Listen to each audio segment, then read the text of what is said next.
Yo, what is going on, you guys? It's your boy King Sanders here, and we are back with another day of sports betting. This is going to be for Friday, April 1st slate of NBA games. I'm super excited to hop into it. We do have a really great slate of NBA games, an absolutely full slate of them.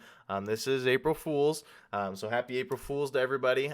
Make sure you guys go play some pranks on each other, but yeah, I'm really excited to dive into it. I did take a day off as of yesterday. I'm sure you guys were able to tell that, but I did take a day off. I had a pretty rough week, not only in sports betting. We had an awful week, but not only in sports betting, but just in some stuff in IRL as well. So it was just a perfect time to take a day off. I'm really excited to hop back into it. I'm rejuvenated. I'm ready to go.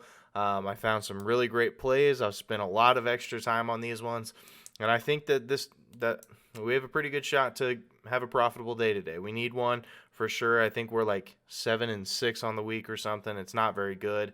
But yeah, we'll go ahead and dive into it. First, I did just want to go ahead and say that we are on the road to 7,000 subscribers. So if you guys are new, make sure you guys do like, comment, subscribe, and turn on that notification bell so you guys know whenever I post. Also, I did just want to go ahead and give a quick shout out here to all of our members here on the channel. Thank you guys so much for everything that you guys do. And thank you guys so much for giving such a small channel such a big chance, as I always say. So let's go ahead and hop into it. I found 4 plays that I really like. There's nothing to recap because I didn't have a video yesterday. So we'll go ahead and just hop right into the plays. So our first play of the day, we're going to be taking Dejounte Murray of the San Antonio Spurs, but we're taking his under 42.5 PRAs versus Portland at minus 115 odds. Now, if you look at it, Dejounte Murray has hit his over in back-to-back games. So he has been a pretty, he's been hitting this over in 2 straight games. He's been hot. But if you go prior to those 2 games, he's only hit his over in 2 of his last 6. So only 33% of the time here in his last 6 games.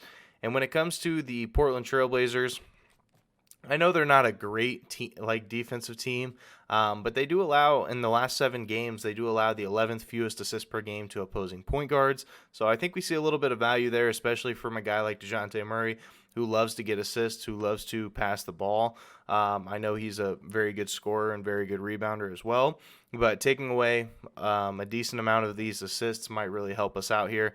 And now let's go ahead and take a look at Dejounte Murray versus the Portland Trailblazers. So here is his career PRA lines, like PRA totals versus the Portland Trailblazers in his entire career. So he's had 41, 35, 24, 34, 29, 13, 22, 26, 8, 16, 3, and 13. So he has not hit this over in his entire career versus Portland. Now, granted, I know that he definitely has a much bigger role now than back when he was only having 3 PRAs. But I'm just saying, like, he has never hit his over here versus Portland. So I think it's another great reason for us to hit the under. So I think that we do see a little bit of value here. And also, it is a 14.5 point spread. I know last game we took his over on points versus Portland, and he ended up hitting that late in the game because Pop just kind of ran the players down. But I don't know. I think that this is a must-win game for them. They are tied for 10th in the West with the Lakers, so this is a must-win game if they do want a chance for that play-in spot. So they should be playing hard. 14.5 point spread. Maybe we'll see like low 30 minutes instead of high 30 minutes for him. So that's going to be our first play of the day. We're taking Dejounte Murray under 42.5 PRAs versus Portland at minus 115. Our next play of the day, we're going to be taking Dorian Finney-Smith of the Dallas Mavericks under 4.5 rebounds versus Washington at minus 140 on PointsBet. Dorian Finney-Smith has gone under this exact line in 4 straight games. And when it comes to the Washington Wizards, surprisingly, versus that small forward position, they actually allowed the 7th fewest rebounds per game to opposing small forwards. So I think we do see a little bit of value there. They don't allow a lot of rebounds. And in the last 3 games, they actually allow the 9th fewest rebounds per game in general to opposing teams. So they don't allow a lot of rebounds in general, and not very many to that small forward position either. So like I said, I think we see a little bit of value there. Also, the Washington Wizards, they do play at the 12th slowest pace in the entire NBA. And Dallas, they play at the second slowest pace in the entire NBA. So both these teams play at a very slow pace. There might not be a ton of shots being shot, so not a whole lot of them. And it's also an 8.5-point spread. You never know what game is going to end up being a blowout in the NBA. There's always so many blowouts, so you never truly know. This game could get out of hand early. See Dorian Finney-Smith resting, especially this close to playoffs, but I'm not really sure.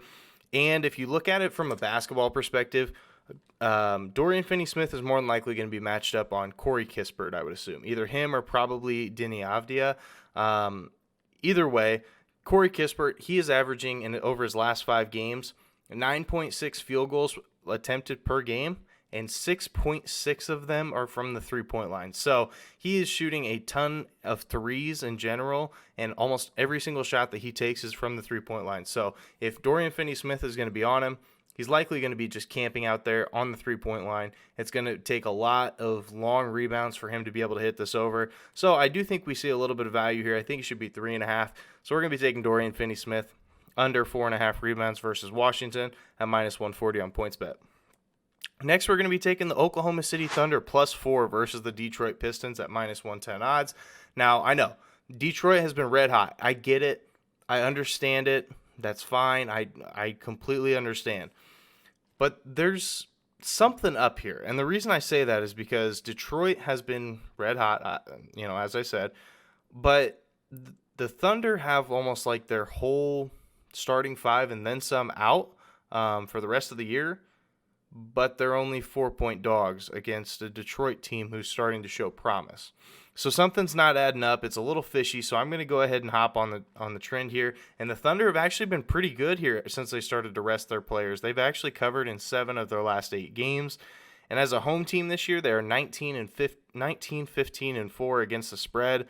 And as a home underdog this year, they're 18, 14, and 4. So like I said, they've been really good at home this year, and especially as a home underdog, or on the road, sorry. As a home. Sorry. Detroit, however, they are, as a favorite, they are just 2 and 3 against the spread. So I do think that we see a little bit of value here. Detroit, we've been taking them a lot recently, especially as a favorite, and they've really been letting us down. So I'm not gonna fall into that trap again. So I really like that one. And the Pistons, they're coming off of they're in a back-to-back spot versus the 76ers. Obviously, they did just play the 76ers last night, and they ended up winning. Now, after a win, they are 9, 10, and 1 against the spread. So I think that we do see a lot of value here. I think that there's something fishy with this line. So we're going to be hopping on the train. Now, feel free to fade it. Feel free to not bet it. I get it.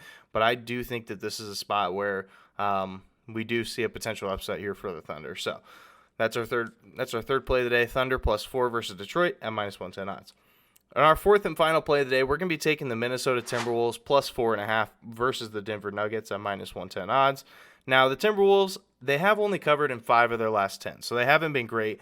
But look at the competition that they've played in these last 10 games. They've played against Toronto, Boston, Dallas, Phoenix, Dallas again, Milwaukee, the Lakers, Miami, and then Orlando. So 8 of those teams are very, very solid teams, and they're going to for sure be playoff teams. And the Lakers, I don't really know. I'm not saying that they're good, but they're still the Lakers. So you never really know what you're going to get with them. So they've played some tough competition here lately. So covering 50% of the time, I think, is a pretty good bet there.